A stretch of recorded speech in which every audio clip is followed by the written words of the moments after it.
लोकसभा चुनाव की तारीख की घोषणा हो चुकी है और ऐसे में झारखंड की राजनीति में काफी तेजी से हलचल देखी जा रही है।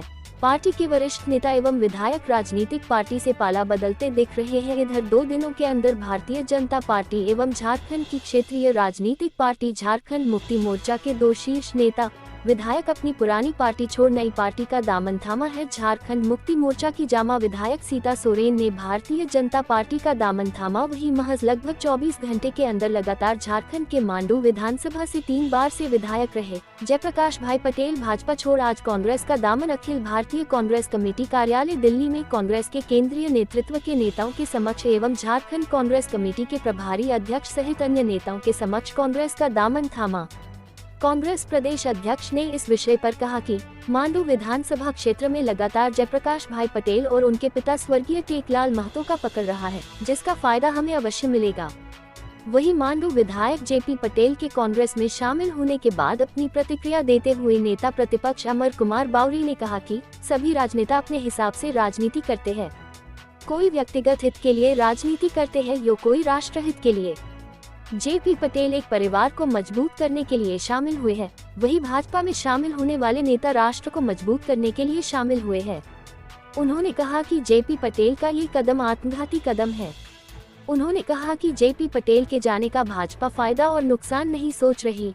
भाजपा अपने विचारधारा के साथ आगे बढ़ रहा है और जो भी इस विचारधारा के साथ जुड़ा है वह आगे बढ़ा है। इनका भी धन्यवाद इसलिए कर दे रहा हूं पहले ही कि इन्होंने बहुत बड़ा डिसीजन लिया है। मैं समझता हूं कि आज जब डर और लालच के कॉकटेल के आगे सब लोग नतमस्तक हो रहे हैं, वैसे समय में इन्होंने कांग्रेस का दामन थामना उचित समझा है। मैं इनका आभार व्यक्त करता हूं। धन्यवाद, शुक्रिया। आज साथियों बहुत ज्यादा कुछ कहने का दिन नहीं है।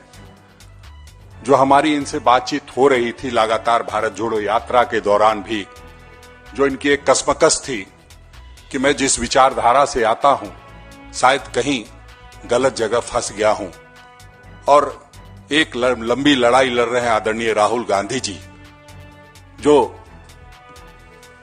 नफरत के बाजार में मोहब्बत की दुकान खोलने निकले हैं। और इस देश बेचने वाले और देश बचाने वाले की लड़ाई में हमें देश बचाने वाले के साथ रहना है। और ये लगातार इस तरह की बातें होती रहती थी। हमारे कई साथियों से मिलते रहे हैं और एक पुराना रिश्ता रहा है। इनके पिता स्वर्गीय टेकलाल महतो जी बहुत कद्दावर नेता थे झारखंड के। पूरा झारखंड जानता है किस परिस्थिति में उन्होंने कब कब जो कांग्रेस की जब भी मदद की जरूरत पड़ी तो उन्होंने दूसरे दल में रहते हुए भी एक महागठबंधन के तौर पे वो पहले भी मदद करते आए। ये पूर्व मंत्री भी रहे हैं झारखंड सरकार में और 3 टाइम के विधायक हैं। और इनके क्षेत्र में कभी इनके परिवार को छोड़ करके एक बार कोई जीता है, नहीं तो 8 बार इन्हीं लोगों का उस पर दबदबा रहा है। और हम समझते हैं कि आने वाले समय में निश्चित रूप से हम सबों को वहां फायदा मिलेगा। मैं आभार व्यक्त करूंगा आदरणीय प्रभारी गुलाम अहमद मीर साहब का, शीर्ष नेतृत्व का, जिन्होंने इस प्रपोजल को सहमति दी है, और पवन खेरा साहब का, जिन्होंने आज इसका आयोजन किया है। और इनका भी धन्यवाद इसलिए कर दे रहा हूं पहले ही कि इन्होंने बहुत बड़ा डिसीजन लिया है। मैं समझता हूं कि आज जब डर और लालच के कॉकटेल के आगे सब लोग नतमस्तक हो रहे हैं, वैसे समय में इन्होंने कांग्रेस का दामन थामना उचित समझा है। मैं इनका आभार व्यक्त करता हूं। धन्यवाद।